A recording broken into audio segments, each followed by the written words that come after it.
सबसे ज्यादा भरोसे का रिश्ता कौन सा है? यकीनन दुनिया में शायद पति पत्नी का रिश्ता सबसे भरोसे का ही रिश्ता कहलाता है। इस रिश्ते में दोनों एक दूसरे पर न सिर्फ भरोसा करते हैं बल्कि एक दूसरे के साथ रहने में खुद को महफूज भी महसूस करते हैं। लेकिन फ्रांस में एक ऐसा किस्सा सामने आया जिसने सीधी चोट इसी रिश्ते और उस भरोसे पर की है। फ्रांस में एक ऐसे मामले ने सनसनी फैला दी जिसमें एक शख्स ने सालों साल एक ऐसी हरकत की जिसके खुलासे के बाद हर कोई हैरत में है जबकि पुलिस शक में है। फ्रांस में एक मुकदमा चलाया जा रहा है जिसमें एक शख्स पर आरोप है कि उसने करीब 80 से ज्यादा अजनबी लोगों से अपनी बीवी का रेप करवाया। इल्जाम इतने संगीन है और इतने तरह के हैं कि हर एक इल्जाम में उस शख्स को सालों की सजा मिल सकती है। जिस खुलासे ने पुलिस को सबसे ज्यादा चौंकाया वो ये था कि उस महिला के साथ रेप करने वाले की उस भीड़ में नेता, doctor, medical staff, journalist, jail के कर्मचारी, सेना के जवान और कई सरकारी अधिकारी शामिल हैं। अब इस संगीन इल्जाम के तहत 50 से ज्यादा लोगों पर मुकदमा शुरू हो रहा है। इस सनसनीखेज खुलासे के बाद पीड़ित गिशेल पॉलिकॉट ने सार्वजनिक रूप से ट्रायल चलाने की बात मान ली और अपना नाम न छापने का भी अधिकार छोड़कर मीडिया को छूट दे दी। ये भी खुलासा हुआ कि वो शख्स अपनी बीवी को धोखे से नींद की गोली देकर बेहोश कर देता था और उसके बाद ऑनलाइन चैटिंग के जरिए अजनबी मर्दों को अपने घर पर इस वहशीपन के लिए दावत देता था। पुलिस की तफ्तीश में ये बात निकलकर सामने आई है कि कम से कम 72 ऐसे लोग हैं जिन्होंने उसकी बेहोश बीवी के साथ रेप किया।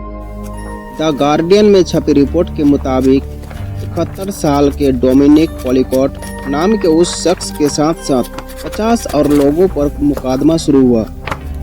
पुलिस की तफ्तीश का खुलासा कहता है कि डोमिनिक नींद की गोलियों को पीसकर अपनी बीवी 72 साल की गिशेल पॉलिकॉट को खाने में या शराब में मिलाकर पिला देता था।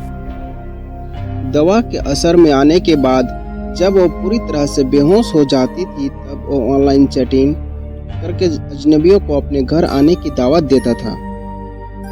जो भी उसकी बात मानकर उसके घर आने को तैयार रहता था उसके सामने डोमिनिक एक ही शर्त रखता था, ना वो सिगरेट पीकर आए और ना ही किसी भी तरह का परफ्यूम लगाकर। डोमिनिक को डर था कि उसकी महक से कहीं बीवी का नींद न टूट जाए। घर आने वाले मेहमानों को डोमिनिक एक और निर्देश देता था, अगर बिस्तर पर उसकी बीवी हिले डुले या उसके हाथों में हरकत हो तो वह उसे छोड़कर कमरे से बाहर आ जाए जिससे उसे पता न चल पाए। पुलिस ये जानकर तब बुरी तरह से चौंक गई जब उसे पता चला कि यह सिलसिला एक दो नहीं बल्कि कई सालों तक चला। हालांकि डोमिनिक की बीवी ने एक बार शक के आधार पर पुलिस में 2 नवंबर 2020 को शिकायत भी दर्ज करवाई थी और अपना शक जाहिर किया था कि जब वो सोकर उठती है तो उसे बड़ा ही अजीब लगता है, बदन टूटा टूटा महसूस होता है। लेकिन पुलिस के पास किसी भी तरह का कोई सुराग या सबूत नहीं था, जिसके अलावा पुलिस इस बात को सपने में भी नहीं सोच सकती थी कि कोई पति ऐसी हरकत भी कर सकता है। लिहाजा पुलिस डोमिनिक को गिरफ्तार नहीं कर सकी। हालांकि पुलिस को डोमिनिक की बातों और उसकी हरकतों से शक तो हुआ लेकिन वो कुछ कर नहीं सकी। लिहाजा पुलिस ने डोमिनिक के पीछे जासूस लगा दिए। इसी बीच पुलिस को इत्तला मिली कि सुपरमार्केट के इलाके में डोमिनिक उन लड़कियों की तस्वीर खींच रहा है जो लड़कियां छोटी स्कर्ट पहनकर घूम रही थी। जब पुलिस ने डोमिनिक को पकड़ा, पुलिस की पकड़ में जब डोमिनिक आया तो पुलिस ने उसकी तलाशी में एक USB ड्राइव हासिल की। उस ड्राइव की छानबीन के दौरान पुलिस देखकर हिल गई जब उसे एक फाइल में करीब 20,000 से भी ज्यादा न्यूड पिक्चर और वीडियो मिले और गहराई से छानबीन करने पर पता चला कि सैकड़ों तस्वीरें और वीडियो ऐसी है जिसमें उसकी बीवी है जो तस्वीर में अलग अलग मर्द के साथ नजर आ रही है और वो भी घर के बिस्तर पर अश्लील हालात में। तब पुलिस ने उनको और गहराई से छानबीन की।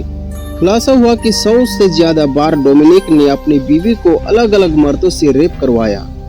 बाद में पुलिस की पूछताछ में डोमिनिक ने अपनी करतूत कबूली भी। साथ ही उसने ये भी बताया कि दवा देने के बाद जब बीवी सो जाती थी तब ये कारनामा करता था। पुलिस को हेल्थ डिपार्टमेंट के रिकॉर्ड से पता चला कि साल में उसने 450 नींद की गोलियां खरीदी थी। पुलिस का कहना है कि अब तक की जांच में सामने आया है कि उसके साथ 72 लोगों ने 92 बार बलात्कार किया। उनमें से 51 की पहचान कर ली गई है। पुलिस ने वीडियो देखकर एक एक कर सभी आरोपियों को गिरफ्तार कर लिया। उस वक्त उनमें से ज्यादातर की उम्र 26 से 73 के बीच थी। पुलिस ने बताया कि महिला को इसके बारे में कुछ भी पता नहीं। जब उसने इसके बारे में बताया गया तो ये सदमे में आ गई। महिला के वकील स्टीफन बेबोनियो के मुताबिक एक सुबह वह घबराई हुई उठी। तब उसे लगा कि उसका नया हेयर कट हो गई है, लेकिन उसे समझ नहीं आया कि आखिर ये सब हुआ कैसे। बाद में उसे सारी कहानी पता चली और अपने पति की तमाम करतूत को अदालत में बाकायदा वीडियो में देखा तो उसने सबसे पहले डोमिनिक से तलाक लिया। महिला का कहना है कि ऐसा लगता है कि डोमिनिक को शायद कोई बीमारी है। उसका अतीत भी बहुत अच्छा या साफ सुथरा नहीं है। उस पर 1991 में पेरिस में 23 साल की स्टेट एजेंट के साथ बलात्कार के बाद उसकी हत्या का भी आरोप है। आज के वीडियो में बस यहीं तक। अगले वीडियो में बताएंगे कि कोर्ट ने क्या फैसला दिया। तब तक आप अपनी राय कमेंट सेक्शन में ज़रूर बताइए और हमारे चैनल में नया हो तो सब्सक्राइब करें और वीडियो को शेयर ज़रूर करें।